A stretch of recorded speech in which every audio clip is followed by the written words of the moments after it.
So once again, good afternoon, one and all. Dear students, today we are going to start one important chapter, and the name of chapter is Kingdom Animalia. We know there are 5 major kingdom system of classification. The first one is Kingdom Monera, second Kingdom Protista, third Kingdom Fungi, fourth Kingdom Plantae, and the fifth one is Kingdom Animalia, with which we are dealing right now. Kingdom Animalia chapter is very important from board's point of view as well as entrance points of view. What basically we have to study in this chapter, I will let you know. This chapter indicates, the name of the chapter indicates, we have to study about different kinds of animals. What does it mean exactly? Kingdom Animalia consists of all the animals, and in this chapter we have to study about how and why we classify animals, so that we may understand what are the different and peculiar characteristics each and every organism exhibits. Dear students, we know this planet so-called Earth consists of different kinds of animals, and every animal exhibits different kinds of functions. That is why classification of animal is must. Say for example, मिसाल के तौर पर अगर मैं आपसे ये कहूँ कि एक एनिमल है जिसका नाम है कैमल, वो डेजर्ट में रहता है, और एक दूसरा एनिमल है उसका नेम है स्टारफिश, वो पानी में रहता है. दोनों एनिमल में कुछ बेसिक डिफरेंस है as per their habit, as per their habitat, the environment where they are living, and like that there are so many things.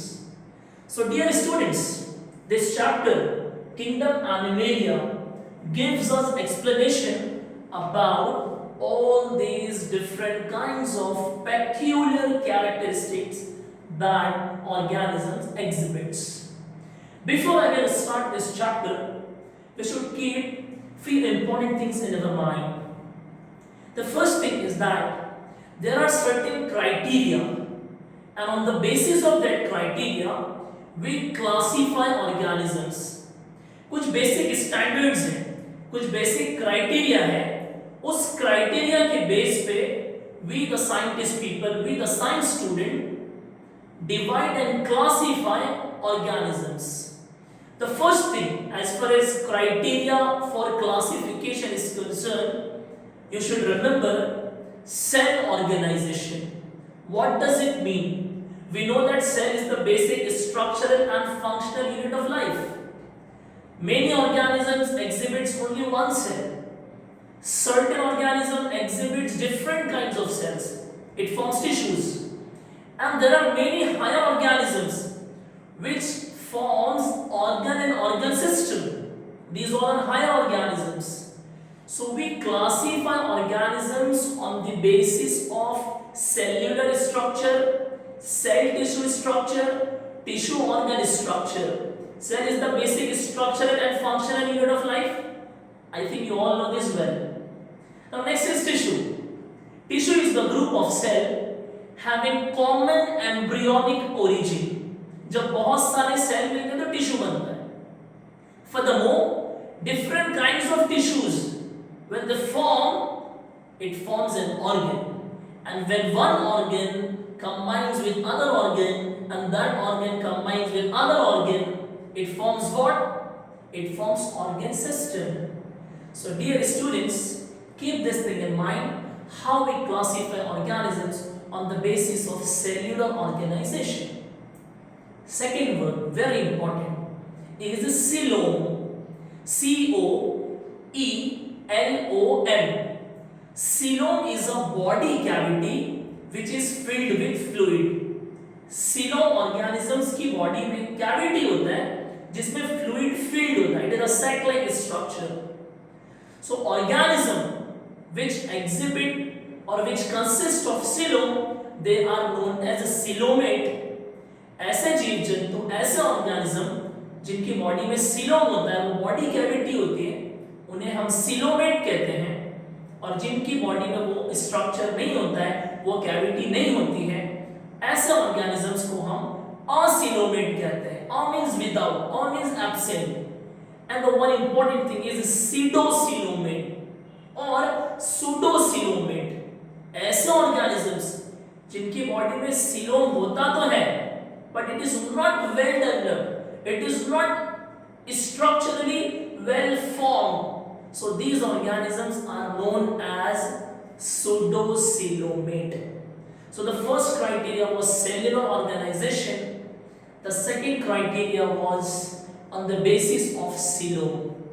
Third, which is very important, is symmetry.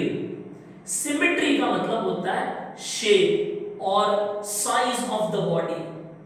उसका organism का body का shape कैसा है, उसका size कैसा है। I would like to give you a few examples. Say for example, there are certain words, pentaradial symmetry, or one word is bilateral symmetry. Penta means 5. Radial, if you could see starfish, it is pentaradial symmetry. उसकी body में 5 radial structures हैं, that is why it is called pentaradial structure. And if you could see cockroach, उसका body 2 equal part में divide है। We the human beings, we also show bilateral symmetry. So the word symmetry means size or shape of the body of an organism. आपको मैंने फिलहाल 3 criteria बताया है। The first one was, if you could remember, cellular organization. Second was on the basis of coelomate, and the third one is symmetry. Last but not least, we classify organisms on the basis of germinal layers. Organism consists of 3 important germ layers: ectoderm, mesoderm, endoderm. Derma means skin. Dermis का मतलब skin होता है। ये जो 3 germ layers हैं, इनका main function क्या है? These are temporary organs. ये फुल टर्म ऑर्गेनिजम्स या फुल टर्म बेबी बनने के बाद इट डिसअपीयर्स, बिकॉज इनका फंक्शन कंप्लीट हो जाता है। So dear students, the main function of these germ layers or germinal layers is organogenesis or morphogenesis. The word organo means organ और the word morpho means structure. ये 3 germ layers organism की body में organ बनाने का या structure बनाने का काम करते हैं, इसीलिए हम उसको कहते हैं, उस प्रोसेस को कहते हैं ऑर्गेनोजेनेसिस या फिर morphogenesis. So if anyone could ask you what is the main function of these germ layers, then your answer must be the function of these 3 germ layers is organogenesis or morphogenesis. I would like to give you one example जो मैंने इससे पहले भी अपने कुछ lectures में दिया है. Say for example human heart. Human heart is mesodermal in origin. ये जो सेंटेंस मैंने आपके सामने अभी बोला कि ह्यूमन हार्ट जो है वो मेसोडर्मल इन ओरिजिन है, इसका क्या मतलब हुआ? इसका मतलब ये हुआ कि ह्यूमन हार्ट जिस जर्म लेयर से मिलकर बनता है, उस जर्म लेयर का नाम क्या है? मेसोडर्म है. So with this example you can easily remember. In this chapter kingdom Animalia, when we study about any animal or any important phylum or any important animal in any phylum, we have to remember certain important things, जिसमें मैंने आपको कुछ criteria बताया जिसके base पे हम animal को classify करते हैं. Dear students, in today's lecture we are going to cover one important phylum, and the name of phylum is Arthropoda. Phylum is nothing but the scientific classification of animal. Scientific classification of animals को हम क्या कहते हैं? Phylum कहते हैं. Botanist use the word division for plant classification. Today we are going to cover one important phylum, and the name of phylum is Arthropoda. Arthropoda. What is the meaning of this word, and what exactly we have to study in this phylum known as Arthropoda? The word arthro means jointed, and the word poda means feet. आप जब किसी भी phylum के बारे में study करते हैं तो आपको कुछ इंपॉर्टेंट चीजें पता होना जरूरी है. मिसाल के तौर पर मैंने यहां पे पहला वर्ड लिखा है डिफरेंट लाइफ प्रोसेस, फिर मैंने लिखा एक वर्ड फर्टिलाइजेशन, फिर मैंने एक वर्ड लिखा पॉलीमॉर्फिज्म. इसमें से कुछ कॉमन कैरेक्टरिस्टिक्स आपको हर ऑर्गेनिजम्स में मिलेगा, हर फाइलम में मिलेगा, और हर फाइलम के डिफरेंट एग्जांपल्स में आपको different kinds of life process के बारे में बताना जरूरी है. Now what is this life process का मीनिंग, या ये जो वर्ड मैंने लिखा है यहाँ पे लाइफ प्रोसेस, तो ये लाइफ प्रोसेस वर्ड का मीनिंग का मतलब क्या होता है ये मैं आपको समझाना चाहता हूँ. इसका मीनिंग क्या है ये मैं आपको समझाना चाहता हूँ. लाइफ प्रोसेस, हर वो इंपॉर्टेंट प्रोसेस अगर वो फंक्शन नहीं करे तो उसकी वजह से हमारी लाइफ स्टॉप हो जाती है. It is nothing but life process. मिसाल के तौर पर से for example digestive system. Digestive system is one of the important life process. Second, circulatory system. हमारे बॉडी में फ्लो ऑफ ब्लड होता है from top to bottom and vice versa. This is one of the important life process. Third, respiratory system, सांस लेने का जो process है. Fourth, excretory system, once the food digested, जो वेस्ट मटेरियल है, जो नाइट्रोजनस वेस्ट है, उसको एक्सक्रीट करने का जो प्रोसेस है. And one very important life process is nervous system, आपके ब्रेन का जो सिस्टम है. तो हम जब किसी भी फाइलम के बारे में स्टडी करते हैं डियर स्टूडेंट्स, तो आपको कुछ इंपॉर्टेंट लाइफ प्रोसेस के बारे में पता होना चाहिए कि वो पर्टिकुलर फाइलम के अंदर जो एनिमल है, या any animal that belongs to any particular phylum, उसके बॉडी में वो डिफरेंट लाइफ प्रोसेस कंप्लीट है, इनकम्प्लीट है, कैसा है, हाउ इट वर्क्स, वो कौन सा ऑर्गन है जो लाइफ प्रोसेस को कैरी ऑन करता है, ये चीजें आपको पता रहना जरूरी है. जैसा कि मैंने आपको कहा कि आज हम फाइलम आर्थ्रोपोडा के बारे में पढ़ेंगे. मैंने आपको अर्थ्रो का मीनिंग बताया जॉइंटेड, जुड़ा हुआ, और पोडा का मतलब होता है फीट, पैर. मैं आपको एग्जांपल देता हूं. अगर आपने कॉकरोच देखा होगा डे टू डे लाइफ में, अपने घर के अंदर कॉकरोच, जिसको हम तिलचट्टा बोलते हैं, कॉकरोच को बैक साइड अगर आप करेंगे लैब में जब डिसेक्शन होता है, तो आप देखेंगे कि कॉकरोच का बॉडी दो इक्वल पार्ट में डिवाइड है, which is known as bilateral symmetry. उसके appendages जो हैं, उसका जो एब्डोमेन है, एब्डोमेन के राइट साइड और लेफ्ट साइड आपको 3 और 3 पेयर, यानी कि टोटल 6, आपको 3 पेयर्स ऑफ लेग्स दिखेंगे, टोटल 6. ऐसे एनिमल, ऐसे ऑर्गेनिज्म जिनकी बॉडी में 3 पेयर्स ऑफ लेग्स होते हैं, उन्हें हम कौन से फाइलम में इंक्लूड करते हैं? Phylum arthropoda. एक और चीज जो आपको ध्यान में रखना है वो ये है कि इस चैप्टर में हम ज्यादातर इनवर्टिब्रेट्स के बारे में स्टडी करेंगे. एनिमल का जो दो बेसिक क्लासिफिकेशन है, एक है वर्टिब्रेट्स और दूसरा है नॉन वर्टिब्रेट्स. वर्टिब्रेट्स को हम कॉर्डेट्स भी कहते हैं और इनवर्टिब्रेट्स को हम नॉन कॉर्डेट्स भी कहते हैं. प्रेजेंस ऑफ वर्टिब्रल कॉलम और नोटोकॉर्ड, या फिर एब्सेंस ऑफ वर्टिब्रल कॉलम या नोटोकॉर्ड. तो आज हम फाइलम के बारे में पढ़ रहे हैं, और फाइलम में हमारे पास जो आर्थ्रोपोडा है ये इनवर्टिब्रेट है, क्योंकि इनकी बॉडी में नोटोकॉर्ड एब्सेंट होता है. तो dear students, as I told you कि किसी भी इंपॉर्टेंट फाइलम के बारे में जब आप स्टडी करेंगे तो कुछ बेसिक चीजें आपको पता रहना जरूरी है। First point is different life process. Different life process का मतलब क्या हुआ? मैं आपको 5 इंपॉर्टेंट लाइफ प्रोसेस बताता हूं।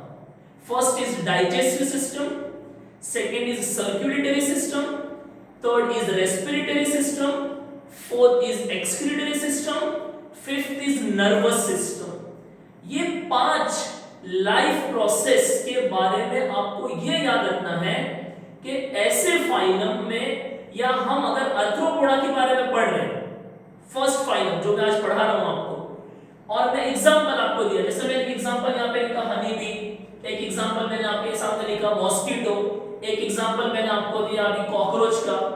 ये सारे एनिमल्स के अंदर 3 पेयर्स ऑफ लेग्स होते हैं, टोटल 6 इन नंबर्स।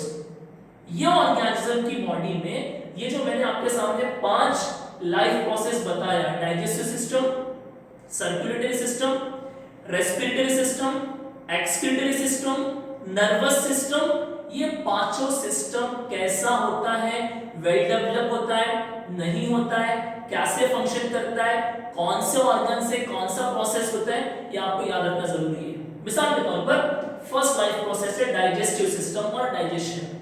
कॉकरोच की बॉडी में या फाइलम अर्थ्रोपोडा के अंदर जो एनिमल्स होते हैं उनकी बॉडी का डाइजेस्टिव सिस्टम कंप्लीट होता है।